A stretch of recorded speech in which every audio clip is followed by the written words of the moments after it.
En Vivir con Salud fomentamos estilos de vida saludables. Muy buenos días y bienvenidos una vez más a su programa de Vivir con Salud. Recuerde que usted nos puede acceder también a través de nuestras plataformas digitales notiuno.com y notiuno.com/TV y también escucharnos por la banda FM del 94.3. En la mañana de hoy, como ustedes saben, este mes de junio es un mes de alerta sobre crear conciencia de lo que es la escoliosis. Muchas personas padecen de esta desviación de la columna. Y qué mejor para poder comenzar hablando durante la mañana de hoy con el doctor Humberto Guzmán Pérez, quien es ortopeda pediátrico y precisamente un especialista en escoliosis. Muy buenos días, doctor, qué bueno que esté aquí. Gracias, Luz, muy buenos días. Gracias por invitarme y es un tema que me apasiona mucho, o sea que es un placer poder hablar de él. Me imagino como ortopeda pediátrico es algo que ve a menudo, ¿no? Definitivamente es uno de los temas principales en la ortopedia pediátrica. Mi entrenamiento fue en ortopedia pediátrica y escoliosis en San Diego, California. Y es un tema de, no te quiero decir un detalle exacto de cuán prevalente es en Puerto Rico, pues no tenemos la data, pero entendemos que la prevalencia es posiblemente más alta que en el mismo Estados Unidos. Tenemos muchos pacientes que padecen de escoliosis en Puerto Rico. ¿Tenemos alguna causa para que algunas personas sí tengan estas desviaciones y algunas sean bastante pronunciadas, otras leves? Yo me imagino que la escoliosis va de leve a severa, ¿no? Correcto, o sea, la escoliosis comienza en los 10 grados, o sea, cuando uno mira de frente la columna vertebral debe ser relativamente derecha, unos graditos aquí, no le llamamos escoliosis, pero de 10 grados en adelante ya el diagnóstico es el de escoliosis. Y varían severidad, muchas de ellas no van a requerir tratamiento, las más leves, las que rondan entre los 10, 15, 20 grados, usualmente no necesariamente van a ser progresivas y no van a requerir necesariamente tratamiento. Pero ahí entraremos, ¿verdad? Y hablaremos de escoliosis ya más moderadas y severas y qué cositas se pueden hacer. Usted menciona que Puerto Rico se ve más que en otras partes quizás de los Estados Unidos. ¿Hay algún factor de predisposición, de genética, que nos pueda llevar a que nosotros tengamos más casos que quizás otras áreas? Pues definitivamente, hay varios tipos de escoliosis, ¿verdad? Y vamos a ir quizás mencionando distintos tipos. En la que estamos hablando, que es la escoliosis idiopática, la que mencionamos, que no tenemos todavía una causa definida del por qué, definitivamente entendemos que la genética está definitivamente detrás. Sabemos que el factor del crecimiento rápido que ocurre alrededor de la adolescencia en estos pacientes es un factor importante. No tenemos el gen exacto para decirte, mira, esta es la razón, este es el gen y poder tener la causa más definida. Pero cosas genéticas, y en Puerto Rico siendo una isla, donde la genética, ¿verdad?, se ha guardado en este espacio por mucho tiempo, pues algunas condiciones tienden a florecer. Y la escoliosis es algo que entendemos nosotros los ortopedas pediátricos que la manejamos en Puerto Rico, que la vemos en relativa mayor frecuencia de lo esperado por la data nacional, ¿verdad?, en Estados Unidos. Cuando usted menciona que nosotros somos una isla y que, ¿verdad?, nuestra genética se ha mantenido ahí, en el pasado sabemos, ¿verdad?, que muchas de nuestras familias pues se casaban muchas entre sí, o sea, habían primos que se casaban entre primos o primos lejanos. Y entonces muchas veces quizás eso puede traer, ¿no?, en el campo genético, quizás algún tipo de degeneración. Claro, cuando tienes un asunto genético, donde tienes alguna condición que podría florecer, ¿verdad?, en esa persona por la genética como tal, y se entremezcla esa misma genética entre uno, pues definitivamente ahí es que podemos ver las manifestaciones de las distintas condiciones. Y esto es algo especulativo de mi parte ahora mismo, ¿verdad?, pero es una posible razón al por qué vemos esta alta prevalencia en Puerto Rico. Y en áreas particulares de la isla, mi impresión ha sido, ¿verdad?, que en el centro de la isla, yo hago unas clínicas en Ponce, hago unas clínicas las hice por un tiempo en Arecibo, y del centro de la isla vemos muchos pacientes de escoliosis. Podemos ver la escoliosis desde bien temprana, podemos tener un diagnóstico ya quizás a los 5, 6, 7 años. Sí. Ahí es que entré y quiero mencionar, ¿verdad?, que hay distintos tipos de escoliosis. Hay una escoliosis que es la congénita, el paciente nace con la escoliosis. Esa sí tiene una causa definida. Por eso cuando le hacemos la radiografía al bebé o al infante, uno puede notar que una vértebra se formó a la mitad o que una vértebra se formó pegada a la otra. Un error en la formación vertebral. Y ya cuando uno tiene un error en la formación vertebral, eso predispone al paciente a desarrollar una escoliosis que va a tender a ser un poco más agresiva que la escoliosis típica idiopática de la que estábamos hablando y seguiremos hablando. O sea que estos pacientes sí lo podemos ver temprano, aunque no hay una deformidad congénita, raros casos también pueden surgir temprano, y es la escoliosis que llamamos de temprano, de early onset, de temprano, de que surge temprano. Cuando tenemos así tan temprano la escoliosis, el cargar peso excesivo en nuestras espaldas va poniendo un deterioro mayor en esa desviación de nuestra columna. Pues, ¿Hace algún tipo de daño? Sí, no. Sí hay una restricción de peso, particularmente en pacientes de escoliosis. Sabrás cómo los estudiantes van a sus escuelas con bultos exageradamente pesados. O los cargan de un solo lado y están así todo el tiempo doblados. La recomendación por nuestra parte es que el peso del bulto, especialmente en un paciente de escoliosis, no pese más de 10% del peso de la persona. Si la niña adolescente pesa 100, 110 libras, pues alrededor de 10, 11 libras debería ser el máximo. Pero vemos a nuestros niños que cargan bultos de 15, 20, 25 libras. Y no necesariamente ese es el factor que lo va a predisponer a desarrollar la escoliosis, pero una razón para lastimarse la espalda. Una razón para lastimarse un paciente de escoliosis que quizás está un poquito más predispuesto de lo normal. Que ya tenga la condición. Correcto, o sea que siempre estamos restringiendo un poquito, ¿verdad?, el peso del bulto. Si eso no es posible, les recomendamos a los pacientes de escoliosis que usen un bulto de ruedas. No les encanta. No les gusta, y sobre todo si no hay elevador y lo que hay son escaleras, usted sabe que exactamente, que es un problema. Ellos se sienten mucho más cómodos con las mochilitas porque tienen como mayor movilidad, ¿no?, que un bulto con ruedas.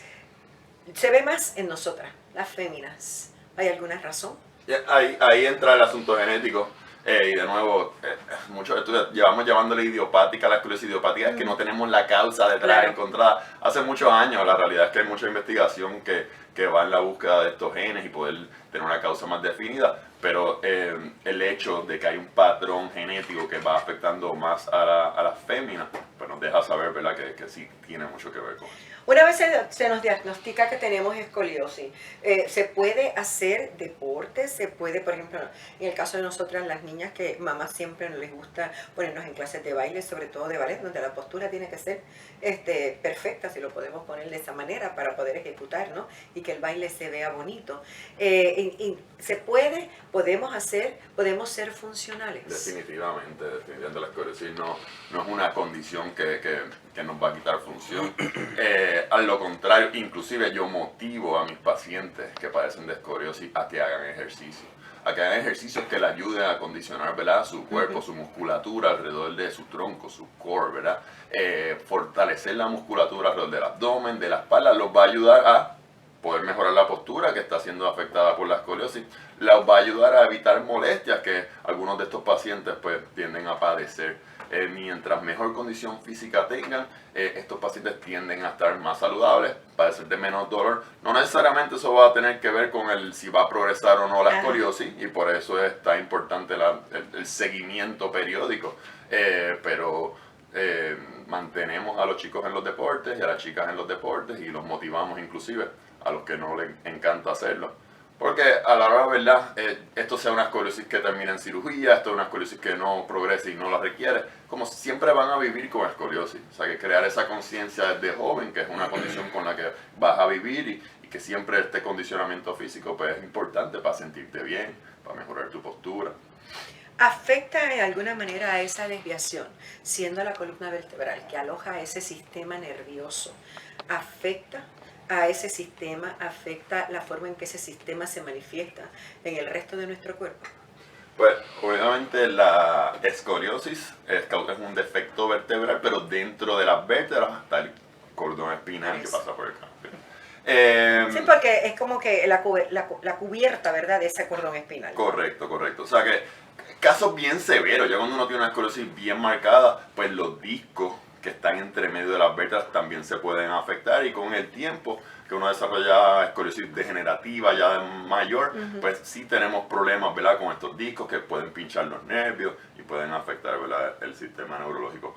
Por el otro lado, también al revés, quiero mencionarlo también al revés, hay pacientes que tienen asuntos en el cordón espinal, condiciones del cordón espinal. Siringomelia es una que, por ejemplo, el cordón se le forma un quiste, se llena de líquido internamente. Cuando son pequeños eso no hay que hacer nada, pero ya quistes en el cordón espinal, ¿verdad? Acumulación de líquido más grande, a veces requieren tratamiento por neurocirujano. Y cuando no tiene condiciones en el cordón espinal, esto podría afectar y llevar a una escoliosis a que sea progresiva. O sea que sí, asuntos del cordón espinal y del sistema neurológico podrían llevar a que la escoliosis sea un problema más grave. Es importante que tengamos o no escoliosis, mantener una postura correcta. Eso nos ayuda en realidad a evitar que esa columna se afecte. Sí, ahí el asunto entra, ¿verdad? Y la familia va conmigo a la postura. Parte del problema de la postura es la escoliosis. Siempre tenemos que partir de esa premisa. O sea, que el que tiene escoliosis va a tener un problema. Ya se va a jorobar, se va a ir de ladito. Se puede ir de ladito, depende del... Hay distintos tipos de patrones de escoliosis. Algunos que son bien compensadas, como mencionaron al principio, algunas son una S. Una S quiere decir que una curva compensó a la otra. Y esos pacientes están relativamente centralizados. Obviamente depende de la magnitud de la curva, cómo se va a ver el efecto. Cuando es una C, vemos a ver estos pacientes que están más inclinados para un ladito. Y se les es más marcado y se les nota más. Y ahí volvemos. Si queremos mejorar la postura y no hacemos ejercicio, estamos constantemente, el paciente está tratando de ajustar y pues le podemos empezar a molestar, le puede dar un espasmo. Si el paciente quiere enfatizar esa postura y mejorarla, pues ahí entra de nuevo tener un buen core, un buen tronco, condición física para poder entonces hacer esos ajustes posturales. Pero hay que entenderlo un poquito, porque la escoliosis sí les va a cambiar la postura y la forma de pararse, y el alterarlo a tratar de centralizarlo pues les puede causar. Así que entonces ejercicios como yoga y el pilates son ejercicios buenos porque nos fortalecen esa parte central, ¿verdad?, de nuestro cuerpo. A los niños, ¿verdad? La yoga definitivamente es un gran deporte. Aparte que sirve para tantas cosas, hasta para relajarnos y bajar los niveles de ansiedad. Correcto. Otros que les recomiendo la natación, ¿verdad? Los niños más pequeños, es muy bueno para trabajar con su tronco. Ejercicios de abdominal, ejercicios como la plancha, es uno que les recomiendo mucho a las niñas adolescentes que lo hacen, y es algo que pueden hacer con relativa facilidad, que trabaja toda la musculatura, ¿verdad?, del tronco, y es un ejercicio muy útil. O sea que esos ejercicios pues en realidad valen la pena hacerlo 2 o 3 veces, ¿por cuánto tiempo? Pues definitivamente por lo menos yo les recomiendo 2 o 3 días a la semana, ¿verdad? Si el paciente no es deportista y no quiere hacer otras cositas, pero por lo menos dame 2 días que te enfoques en tu tronco. El día que él le hubiera tocado hacer otra cosa, ¿verdad?, cuando no va al gimnasio, ¿verdad?, un día te enfocas en un área, otro día la descansas para enfocarte en otra, pues por lo menos tronco 2 veces a la semana, creo que es algo razonable, y es algo importante. Sabemos que la escoliosis va de leve a severa. ¿Cómo en términos de grados, de desviación, podemos definir cuando es leve, cuando es moderada y cuando es severa? El diagnóstico comienza en los 10 grados en adelante, y menciono eso de nuevo porque muchas de las consultas que me llegan a veces son curvas 5 grados, 3 grados, 8 grados. Por eso le pregunto, ¿nuestra espina dorsal siempre va a tener alguna desviación? Son 2 planos, si la miramos de frente debería ser derecha. Unos poquitos grados todavía no lo catalogamos con el diagnóstico de escoliosis, pero estamos pendientes. De lado es otro asunto, porque en el plano sagital, en el plano de lado, hay unas curvas naturales, la lordosis del cuello, quifosis torácica y lordosis lumbar. Pero mirando de frente, que es el plano que se desarrolla la escoliosis, debería ser relativamente derecha, menos de 10 grados. Más de 10 grados ya le llamamos escoliosis. Yo hago la salvedad con los pacientes porque el diagnóstico de escoliosis genera mucha preocupación cuando se le da a una niña y a la familia. Y mucho sobre todo a nosotros las nenas que nos gusta presumir tanto, y esa edad de la adolescencia más. Correcto. Pero o sea, que una curva pequeña, pues le damos la tranquilidad de que mira, esto ni siquiera le llamamos escoliosis. ¿Por qué? Porque la mayoría de estas curvas no se ponen peor, no son progresivas y no van a llegar a requerir un diagnóstico. Uno de los puntos que ya cuando llega a la curva 20 ya está denotando un patrón más progresivo. Y son curvas que definitivamente tenemos que estar pendientes. Como lo que sí estamos claros es que el desarrollo de la escoliosis, el que se ponga peor, está íntimamente ligado al crecimiento, particularmente el crecimiento rápido que ocurre alrededor de la pubertad. Pues estas curvas tenemos que monitorizarlas constantemente, así no perdernos de vista puntos donde podríamos tratarlas. Y ese sería uno de los puntos. Después de los 20-25 grados, curvas que están siendo progresivas en pacientes que todavía están en pleno desarrollo, pues se pueden considerar para el uso de un chaleco especial. Vamos a llamarle a estas curvas las moderadas. Las que no son severas no requieren cirugía, pero ya nos tienen en alerta de que se podrían poner peor. Pacientes que todavía están en pleno desarrollo, y cuando uno mira la placa, uno no solo mira cuánta curva tiene la escoliosis, también uno ve ciertos marcadores de cómo va el crecimiento de la persona, cuánto más crecimiento tiene, en qué etapa de ese crecimiento rápido en la adolescencia está, para entonces determinar los mejores pasos de tratamiento. Ese chaleco que yo sé que ha variado a través de los años. Yo me acuerdo cómo era antes, ahora no he visto los modernos, pero tengo entendido que ahora son más fáciles de llevar, más fáciles, y quizás no hacen a la persona, sobre todo a las niñas, sentirse tan incómoda utilizando debajo de la ropa. Bueno, hay distintos tipos de chalecos. El que se ha revalidado a través con la literatura nuestra, que es el que mejor funciona para tratar de impedir que se ponga peor, y no es en todos los casos, sigue siendo parecido, ¿verdad? Es el TLSO Body Jacket que hemos usado tradicionalmente por mucho tiempo. Ahora las compañías, ¿verdad? Al mejorar los materiales y mejorar la construcción, la realidad es que se pueden hacer estos chalecos que una vez la niña se pone una camisita encima, casi no se nota. Es un sacrificio, no hay duda. Tener un chaleco en Puerto Rico con el calor que hace, ¿verdad? Y las niñas no quieren ser distintas a sus amiguitas. Es un sacrificio. Vale la pena. No vale la pena en todos los casos. Un estudio muy interesante salió recientemente de cuántos casos uno tiene que tratar para salvar a uno de cirugía. Y la data va con alrededor de 4. De cada 4 pacientes que va de camino a cirugía, el chaleco podría salvar a uno. O sea que hay que ser también bien justo y hablar bien con la familia de las expectativas. Claro. Porque también puede ser triste, ¿verdad? Cuando haces ese sacrificio y como quiera termina en cirugía porque sigue progresando.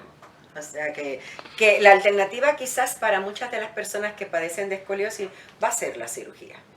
Te diría que la menor cantidad llegan a cirugía porque muchas de estas escoliosis solitas dejan de progresar. Ah, sí. La mayoría de las curvas de 10, 15 grados, menos de 20, de nuevo, no son gravemente progresivas, y el paciente una vez deja de crecer, inclusive curvas de menos de 40, 45 grados, una vez el paciente deja de crecer ya no se ponen peor. Entonces estos pacientes, a partir de otros muy buenos estudios que se han hecho a través del tiempo, se han comparado. Vamos a comparar a estos pacientes de 40 grados de escoliosis que no se operaron, que no están siendo progresivas, con pacientes que se han operado, aunque la cirugía ha quedado perfecta. A largo plazo vemos que estos pacientes sin cirugía están muy bien, posiblemente mejor que algunos de los que se operan. ¿Cuándo entonces no hay más remedio? Cuando ese patrón continúa en progresión. Curvas de más de 45, 50 grados, aunque el niño o niña haya dejado de crecer, se siguen poniendo peor a través del tiempo. No el paso rápido que ocurre cuando están creciendo, Claro. 1, 2 o 3 grados anuales, pero eso en 10 años es una cantidad significativa. O sea que cuando esta curva llega a esta magnitud donde, aunque dejó de crecer, se sigue poniendo peor. O cuando ya llega a los 40, 45 grados y todavía tiene mucho crecimiento. Ahí es en 100% seguro que se va a seguir deteriorando. Y estos son los casos que verdaderamente se van a beneficiar de cirugía, los que son progresivos, los que no se están deteniendo solo. Cuando tenemos así una escoliosis progresiva, nuestra caja torácica, nuestros pulmones, el área del frente se ve seriamente afectada o podría verse seriamente afectada y comprometer entonces otras áreas de nuestro cuerpo. Definitivamente.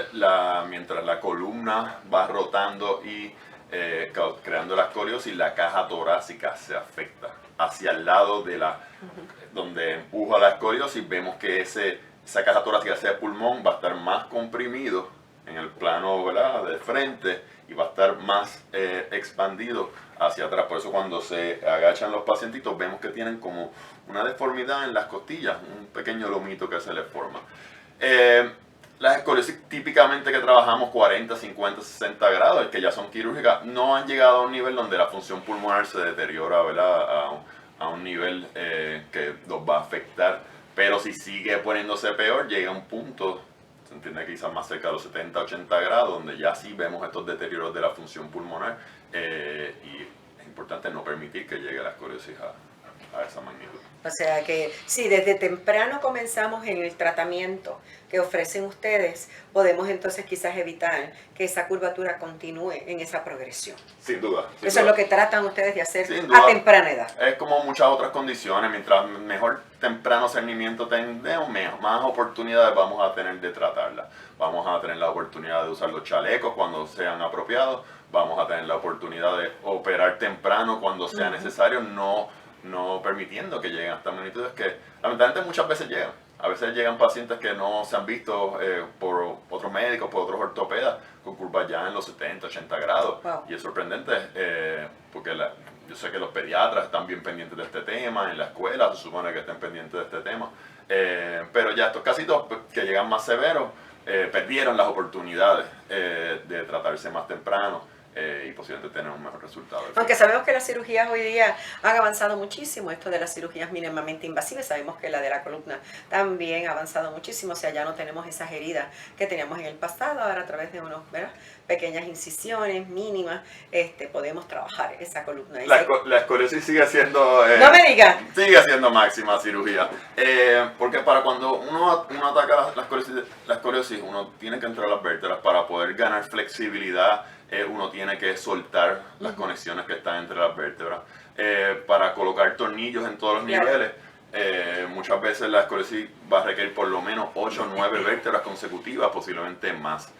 Y para poder entonces anclar los tornillos y poner las varillas, se requiere una cirugía abierta. Ahora, dicho eso, hay cosas nuevas que están surgiendo en el campo de la escoliosis que prometen mucho. La escoliosis es una fusión de la columna vertebral, es un concepto, ¿verdad?, bien rudo, donde entonces vamos a sacrificar el movimiento para poder corregir la deformidad. Y se están surgiendo nuevas cirugías que son sin fusión, que están prometiendo, ¿verdad?, que pueden ser parte de este armamento de tratamiento para los pacientes, si podemos adquirir una corrección de la escoliosis y el paciente todavía podrá preservar movimiento, pues eso parece ser el norte ideal para algunos o para muchos de los pacientes que padecen de escoliosis. Sí, para aquellos que a lo mejor pues cualifiquen para ese tipo de cirugía. Doctor Humberto Guzmán, muchísimas gracias por haberme acompañado. Vamos a repetir el teléfono de la oficina, 787-624-4148. Ahí usted puede llamar para que entonces le den la cita y le digan cuál es el procedimiento, ¿verdad?, que se está llevando a cabo para poder ver a los pacientes. Pero no deje de llevar a su hijo o a su hija si usted ve que tiene algún problema de su columna vertebral. Muchísimas gracias, que tenga lindo día, lo que resta de día. Gracias a usted. Muy buen día a todos. Y nosotros nos vamos a la pausa y regresamos con más en breve. Cuando de tu salud se trata, escoge lo mejor. Vivir con salud. Con la periodista Luz Nereida Vélez. Regresamos en breve.